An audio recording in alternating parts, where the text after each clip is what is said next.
No torrential downpours today, but you can see I put my window covers up and they look really good. My son and his girlfriend bought me this one for the windshield back on my birthday last year, and that covers everything.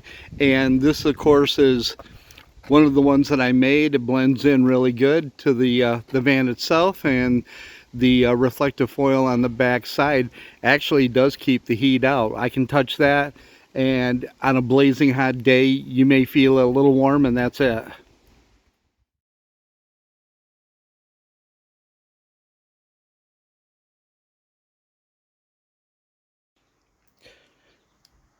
Well, I just got back from Home Depot and I picked up two more pieces of what I call or refer to as these pine project boards. And as you can see, I've got a template all ready to go. And this is a floor to ceiling template. And this will replace the pantry that I had built on top of the counter. Now, if you go back to the beginning of this project, when I started it last year, you may remember I had a full-size floor-to-ceiling template cut out, and that's what I was originally going to do. And then I opted to put the counter in and then make a small pantry and set it on top. And the reasoning behind that was, as I use a floor-to-ceiling piece of wood, you can see as I go up and I put shelves in, I'm going to get smaller and smaller on the storage amount. And, you know, when I think about it, it really wasn't much different than just placing the pantry on top of the counter. It gave me a little bit more space, but essentially I just didn't like the look of it being broken up from the storage under the counter. So back to my original plan. But I think to achieve the, the amount of storage that I kind of want, I think what I'm going to do is just space the two uprights a little wider apart. Make the shelves a little bit wider to compensate for the smaller ones up at the top. I'll always be able to find something to throw up in there, so it's not going to be a big deal. And cutting back on things is certainly going to help as well. I really don't need the amount of storage for food type items or cooking items that I have. I do have those little, those little fun things, like a small crock pot and a small air fryer. And when I mean small, I'm talking 2 quart. So yeah, they're, single serving size for me. I just took my template, laid it out on the project board, trace everything out, and now I'm going to give it a try, cut it out with my jigsaw. We'll see how it fits, and if everything goes to plan, I'll cut my second one out and start building the second pantry. Well, this certainly seems like deja vu, just cutting the same stuff all over again, but I guess on a little larger scale. The piece is all cut. I'm going to take it in, give it a test fit, and if everything goes okay, I'm going to lay that on the second piece of wood that I have, scribe it, cut it out, and we'll get making this second pantry. There, I don't think that came out too terribly bad. It's nice and flat on the floor, and it hugs the wall pretty good. I got a little wider with my cuts up at the top toward the wall, but nobody's going to see that. Plus, I really didn't want to bind up the wires.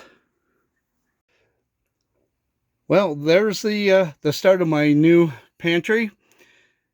I decided to put some supports in the back that I could screw into the wall.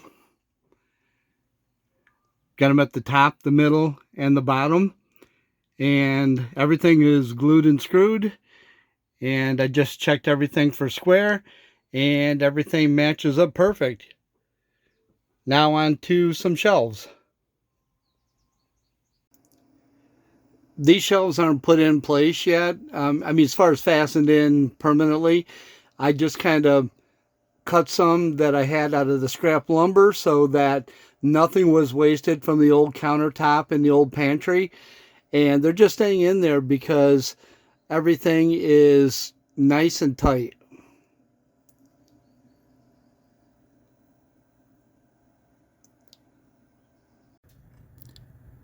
And now that I've gotten this far on the new pantry, I was able to reinstall the GMRS radio on the side just like it was on the other cabinet. And I reinstalled the circuit breaker to my DC to DC charger.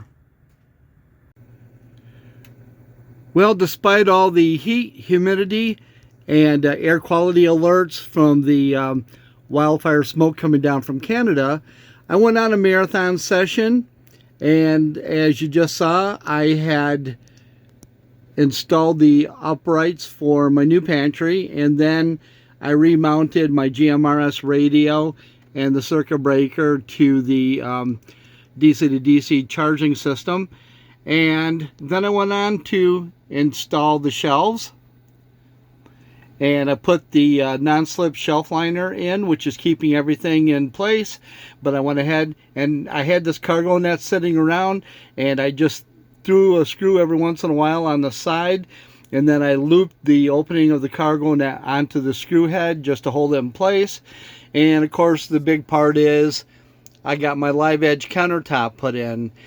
I just came back from vacuuming out the interior, and I wanted to make sure this is all cleaned off, because the next step is going to be to polyurethane the top and the live edge here, and that will bring the grain right out and help protect the surface. But I think all in all, it's coming along very well, and I think it looks great.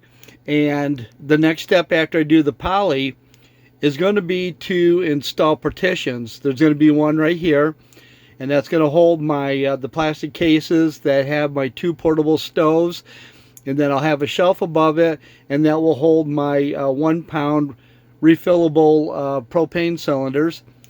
And that wall that makes that partition will be one side of the slide out for the fridge. I'll put another one in down here under the counter, attach the slides to a tray, put the fridge on the tray so it can slide in and out. And the other side of the partition here will allow me to either put drawers in here. I do have extra slides that I could do something like that, or I may just put shelves in there. I'm not sure, but it won't be wasted space. And there is quite a bit of space right here below the countertop and the top of the fridge. So with this space that's between the refrigerator and the bottom of the countertop, I'm going to have that partition here, as I said, and the one on the other side, which will provide me the slide out for the fridge. But that will also give me the opportunity to put another pair of slides and a drawer in right here. It could be a utensil drawer, could be a junk drawer, whatever I want to make it. I'm not sure yet. You can see I've removed everything from up here on the wall. And right now I'm not sure exactly what I'm going to do up in this area. I know that I have a silicone pad that the microwave was sitting on, and it did not slide anywhere. So I'm positive that once this gets polyurethaned, it's going to provide an even more of a non-slip surface for that silicone mat to grip onto. So the microwave will go back up here. As far as anything else, I'm just not sure at this point. I'm very happy with the way everything looks. The cargo net may be permanent, it may be temporary, I'm not sure. When I built this, I did increase the width so that it holds everything that I wanted it to. And the other thing that I did is I built it to the width of one of those project boards that I was making everything out of. So without even cutting anything except for the length, one whole piece will fit here as a door if that's what I want to do. But the one thing you probably notice is the amount of space that I have in here. It doesn't feel closed in. It doesn't feel all cluttered up. And I like it that way. I like everything to be in its own place. I've got plenty of room between the sink and wardrobe side and over here where the counter and fridge area is. Now I know it looks like the fridge is sticking out past the counter. It isn't. It's just the way the angle is of the camera. But it does sit back in there underneath. Plus it's probably got another 4 inches or so to go to the back wall if needed. But there are a few things that are still up on my bed, and you know, it's just one of those things. You move stuff from here to there as you're doing things, and they'll be put in their own place as soon as I get things a little more finalized. But right now, I'm very happy with the way things have been coming out, and I'm very happy with the amount of room that I have, and that I'm designing and putting everything in its place just as I originally wanted to.